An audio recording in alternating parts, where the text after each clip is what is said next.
Captain Mara Vance never expected to smell hot copper inside a star-forged dreadnought, but the anvil of Kiriath was no ordinary shipyard. Kilometers of conduits pulsed like arteries, and every pulse carried liquid metal torn straight from the blazing mantle of Cauldron 9, the molten planet that filled half the sky outside.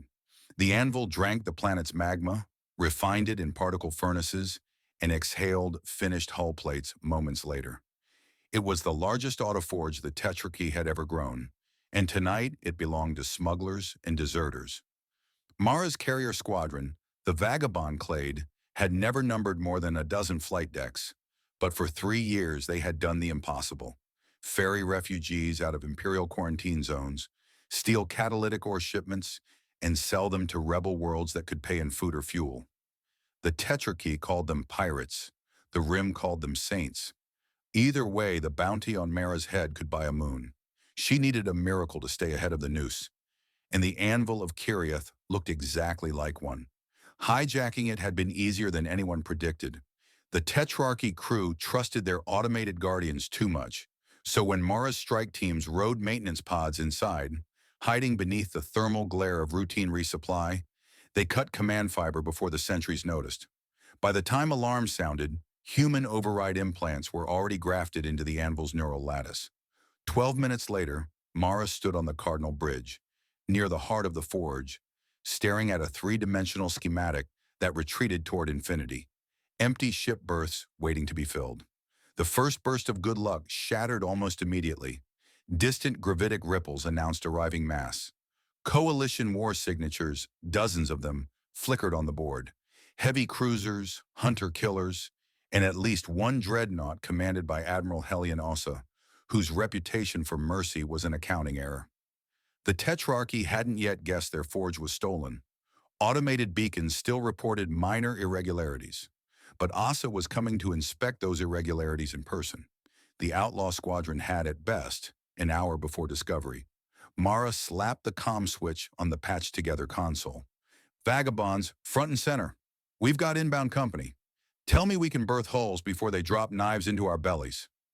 Chief Engineer Paolo Rice snarled through static. "We can print frames, sure. Weapons, drives, even atmosphere seals. But we need crew cores, avionics, life support logic, pattern stacks. Those take genetic imprint licenses we don't have." "We don't need licenses," Mara said, willing her voice not to shake. "We've got outlaw cyberneticists. Splice the Forge's template library with our tactical AIs. Strip out the loyalty locks. Make the hulls listen to us, not the Tetrarchy." Paolo hesitated. "That's 7 levels of war crimes, Cap. We graduated from misdemeanors a long time ago." She cut off before doubt could fester. "How many attack ships can you push in the first wave? Give me 20 minutes of stable power. I'll give you 48 short-range interceptors and 6 pocket destroyers." Mara's grin felt reckless. "Then let's set the table." Outside, Cauldron 9 churned like a planetary-scale crucible, its surface streaked with tectonic lightning.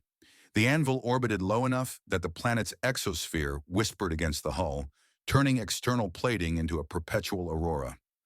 Farther out, Admiral Ossa's task force unfurled from hyperspace in disciplined wedges. They looked like shards of a shattered mirror catching starlight. Beautiful, precise, lethal. On Mara's carrier, the scrap-built flagship Wayfarer Sky, pilot Lieutenant Downey Holtz cinched her restraint harness. She eyed the tactical display, which now glowed with the overlay of the Forge's embryonic fleet. "You sure these fresh-baked tin cans won't melt the moment they fire thrusters?" Buddy AI Sigmund beeped sarcasm into her ear. "Statistically, only 24% will experience catastrophic core collapse within the first hour. Perfectly acceptable odds by outlaw standards." Danny smirked. "Vagabond standards mean we beat the odds or we die ironically. That's the deal." The deal became real when the Forge's central cauldron burped a cyclonic gout of plasma and 48 interceptors shot out on electromagnetic catapults, hulls still steaming. Behind them, 6 destroyers, each roughly the size of Mara's entire flagship, unfolded radiator vanes and drank the cold of space for tempering. Every transponder identified them as Tetrarchy property. Every command node recognized Mara's override authority alone. The anvil had given birth to traitors. Coalition sensors reacted instantly.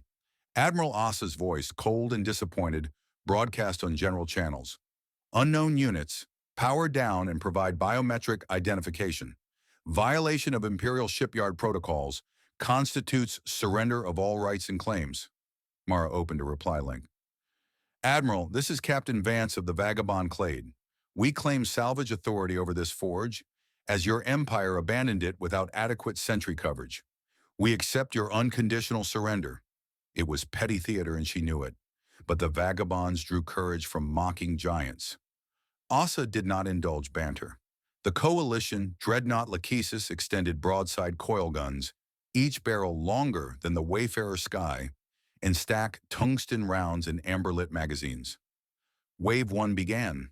Mara's interceptors dispersed like a thrown handful of razors, vectoring down across coalition vanguard lines. They were too new, too hot, manned by AI skeleton crews paired to remote pilots aboard the carrier squadron. But they were also fast. Asa's first cruiser lost engines before it managed a target lock. Molten metal vented into vacuum as the cruiser tumbled toward Cauldron 9's gravity well, shedding crew modules like burning petals. The coalition adapted quickly. Flak drones blossomed, spitting electromagnetic shrapnel that shredded 2 interceptors. Mara winced at the loss. Those pilots would feel the psychic backlash of their destroyed remotes like acid along the spine. Still, the interceptors pulled the coalition screen apart, opening channels for the pocket destroyers that followed.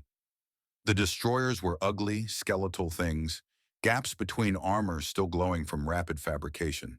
But each mounted spinal particle lances slaved straight to the forge's fusion core. They fired torrents of accelerated iron plasma that gouged ragged canyons through Imperial hulls. 4 coalition ships blossomed into vapor roses, a 5th lurched crippled, main reactor offline. Yet numbers favored the Admiral. For every Imperial cruiser punched out, 2 more slid into engagement distance. Heavy beams scythed across the gap, and not all Vagabond tin cans survived. An interceptor banked too hard, vented fuel, and spiraled into the molten clouds below. One more scrap of anonymous fire against the furnace world. Mara watched her board and felt the cold mathematics. Wave 1 bought time, nothing more. To win, she needed reinforcements faster than Asa could close the noose. She toggled engineering. Paolo, how long for the second wave? His voice came ragged, awestruck. Captain, we're past warships. The forge is scaling up. It's printing carriers, symbiotic hulls designed to plug into its own power feeds. I can give you 2 carriers every 18 minutes if we reroute. Do it! But we'll need human pilots and deck crews on those hulls. Otherwise, the coalition will hack them the minute they board. Yeah, Paolo said, about that.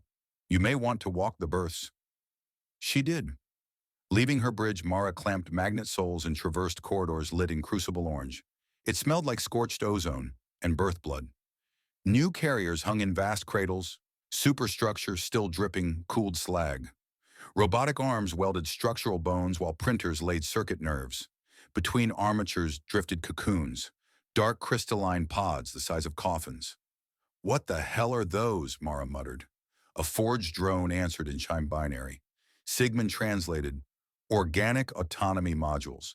The tetrarchy grows command crews bioengineered to match each hull's neural mesh. Rapid-grown captains, navigators, gunnery tacticians, embryos matured to adulthood in 4 hours, imprinted with docile loyalty. Mara tasted bile. We're not using vat-grown slaves. Paolo arrived, panting. Didn't plan to, but the carriers won't fight without wetware. I can reroute the genetic printers, feed them copies of volunteer consciousness maps. We could ghost loop our own pilots. Turn my people into digital seeds? She shook her head. Only volunteers, and only if there's a retrieval pathway back to their bodies. If retrieval fails, they die. And if we do nothing, we all die. The station quaked. A distant boom echoed along girders as coalition artillery finally scored a direct impact. Mara's decision crystallized. Prep the carriers. I'll call for volunteers. 23 pilots stepped forward within minutes. They were already half in love with danger. Life on the run had distilled them to essentials. They walked into the cocoon chamber, while Paolo's eyes glimmered with guilt and admiration. Neural siphons lowered. Consciousness streamed into data cavities. Bodies slumped, tended by medics. Inside the new carriers, lights flicked from red to green as minds grafted onto metal nervous systems. Mara returned to her bridge to find Danny Holtz's face projected amid hollow smoke. Danny chose not to ghost herself. Someone needed to fly flesh and blood defense. Cap, Coalition is launching boarding skiffs. They're aiming for the Forge's outer pylons, trying to cut power lines. I'll meet them. Mara strapped into an exosuit, keyed overrides, and vented herself into black space. She had once been a line officer in the Imperial Navy, trained for boarding actions. Now she would turn those skills against her former masters. She wasn't alone. 10 0G Marines rode shotgun, magnetic rifles glowing. They intercepted the first skiff cluster near Pylon Theta, where electric storms from Cauldron 9 danced across the hull. Grappling hooks flashed. Plating sparked. Mara's squad cut into the skiff before its boarding charge detonated. Inside, 3 Coalition soldiers died quickly. One surrendered, eyes wide at the sight of human pirates bearing Imperial insignia torn from dead uniforms. Mara left the prisoner shackled. She had no spare hands for mercy. On the tactical board, the second wave of carriers slid free, sleek beasts named Chimera 1 and Chimera 2 by their resident digital ghosts. They joined the melee without hesitation, disgorging fresh interceptors grown alongside them. The battle blossomed into 3-dimensional chaos above the blazing planet. Human outlaws, Tetrarchy loyalists, half-sentient, newborn warships, and an autoforge that pumped out death faster than strategy could contain. Admiral Asa realized the flank was collapsing and committed her trump card.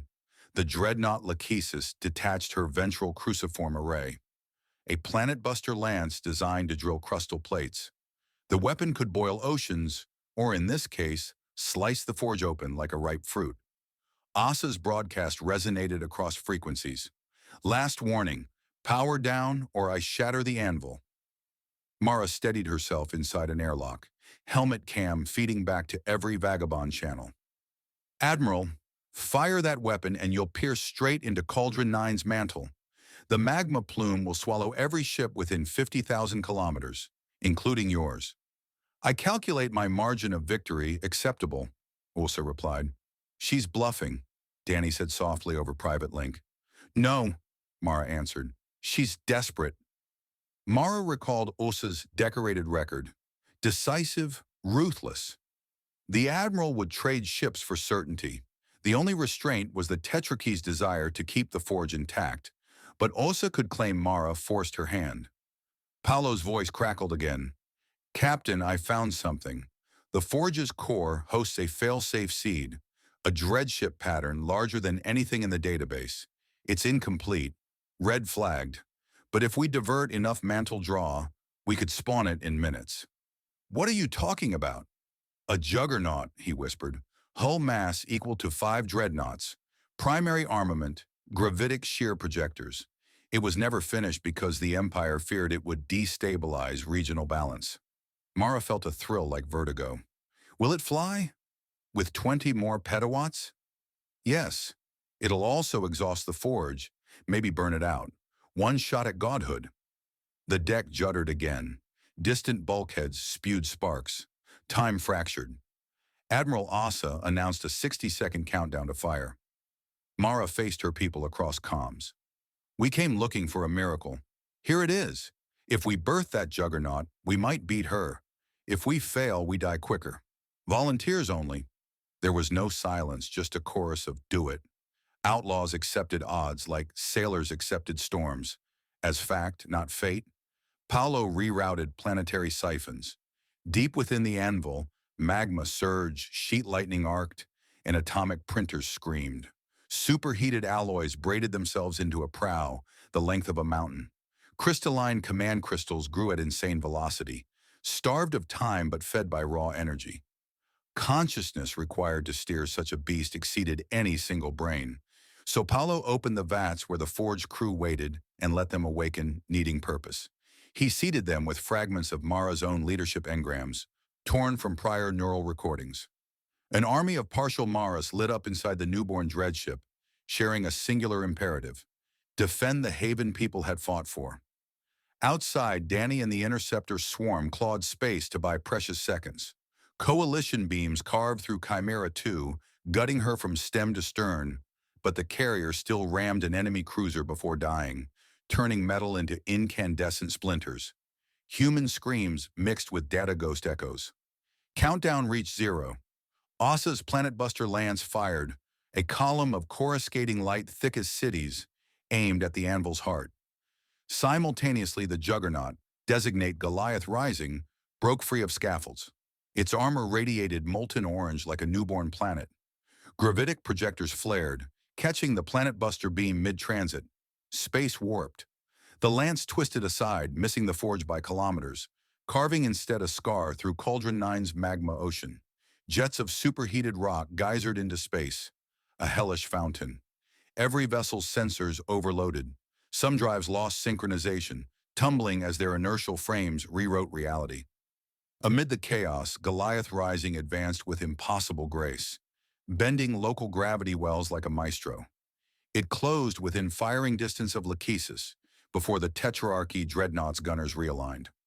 Asa ordered evasive burn, but too late. The Juggernaut spat shear waves that sliced traction fields supporting the Dreadnought's massive spine. Lachesis folded, quartered by invisible blades. Sections drifted apart, atmosphere venting in silver clouds. Mara watched through external feeds, jaw clenched. She knew they'd crossed an event horizon.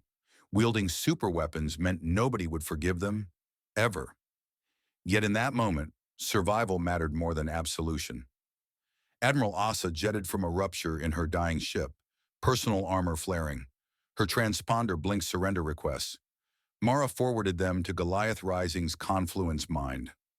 The Juggernaut answered with silence, then extended a tractor envelope and swallowed the Admiral whole, armor and all. A message appeared across vagabond channels in clipped text. High-value prisoners secured for negotiation. Negotiation. A possibility at last. Coalition remnants, seeing their flagship gutted, spun thrusters into retreat vectors. A few stubborn captains fired parting shots but broke off when interceptors harried flanks. In 20 minutes, the battlefield was littered only by debris, cooling plasma, and the volcanic glow of Cauldron 9's new splash of molten glass where the planetbuster had struck. The forge quieted. Production lines slowed, power conduits dimmed from white-hot to ember-red. Paolo collapsed against a console, hair singed. Danny docked her interceptor with the Wayfarer Sky, stumbled down a ladder, and laughed until it became sobs. Marines retrieved their dead. Medics coaxed ghost pilots back into bodies, sometimes successfully, sometimes not. Mara floated before a viewport, armored gloves hooked into a rail. Goliath Rising loomed nearby, monstrous and majestic. She opened a private channel. Juggernaut Command, report status. Voices answered layered in harmonic chorus, echoes of her own engrams mixed with Vat-born officers. Hull integrity 97. Primary projectors nominal. Awaiting orders, Captain. Captain. The rank tasted heavy. Mara considered the future. Keeping the anvil and the Juggernaut would escalate every frontier war into a crusade against her crew. But giving them up meant surrendering power that could shield countless refugees from imperial blockades. Salvation or tyranny. The line blurred when one held the biggest weapon in the quadrant. Danny joined her, helmet tucked under arm. What now, boss? Mara studied Cauldron 9's roaring horizon, then the battered silhouette of the forge. The Tetrarchy will come with a larger fleet, maybe even crack the star open for spite. Then we move the forge? Tow it somewhere secret? It's chained to the planet's magma feed, but we could pack its core tech into mobile platforms, seed mini-forges across rebel space. Her mind raced. And ransom Admiral Asa for safe corridors, supplies, maybe even legitimacy. Legitimacy, Danny echoed, half amused. Since when do pirates want papers? Since we became guardians, Mara said softly. She tapped rail steel. We broke every law written, but we did it to keep people breathing free air. That doesn't change. Sigmund appeared as a light glyph. Statistical models predict 92% probability The Empire labels us a sovereign terrorist state within 40 hours. Fine, Mara replied. They can call us what they like. The galaxy's full of broken folk looking for a flag. Maybe we give them one forged in fire. Below, Cauldron 9 heaved, newly carved fissure glowing. Above, Goliath Rising turned to station keeping, flanked by ragtag carriers sputtering battle scars. The forge's remaining bays still held half-printed hulls, rough outlines of ships yet unnamed. Raw potential. Mara keyed fleet-wide broadcast. Every vagabond, every ghost pilot, every vat-grown officer heard her. We held against a coalition dreadnought with ships that were newborn minutes before combat. We dared what sane minds deemed impossible. Remember this day, because tomorrow we do it again, only bigger and for everyone who can't fight back. Cheers, ragged but real, crackled across channels. Somewhere in the distance, an automated klaxon protested overstressed turbines, and Paolo cursed it into silence. Life aboard the stolen Dreadforge resumed its relentless rhythm. Mara allowed herself one breath of quiet before demanding status updates. The outlaw captain looked upon her accidental empire, molten planet, hijacked autoforge, juggernaut ally, and decided she would shape it rather than be devoured by it. For better or worse, the vagabond clade had graduated from scavengers to nation builders. Outlaw hearts beat loud in the dark, synchronized to the hammering heart of a stolen starship forge, while the molten world turned beneath them like a vast, unblinking eye.